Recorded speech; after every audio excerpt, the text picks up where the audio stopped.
నీవు వృద్ధి నొందాలి అంటే నీతిమంతునిగా తీర్చబడు. నీతిమంతులుగా మనం మారాలంటే మన నీతి పనికిరాదు. అక్కడ దేవుడిచ్చే నీతిని మనం పొందుకోగలగాలి. ఆయన రక్తంలో కడగబడాలి. మనుషుని యొక్క నీతి మురికి గుడ్డతో సమానంగా ఉంది.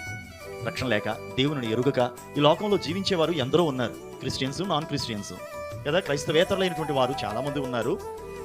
చాలా మంచివారుగా మనకు కనబడుతూనే ఉంటారు. చాలా మంచి వాళ్ళు ఉంటారు. వాళ్ళు క్రైస్తవులు కాకపోవచ్చేమో కానీ కదా. కొంతమంది హిందువులు ఉండొచ్చు, ముస్లింలు ఉండొచ్చు, లేదా రకరకాల మతాలను వెంబడిస్తూ ఉండవచ్చు. అట్లాగే కొంతమంది దేవుడు లేడు అనేటువంటి నాస్తికులుగా కూడా ఉండొచ్చు. నాస్తికులు దేవుడు లేడు అంటారు, దేవుణ్ణి నమ్మరు.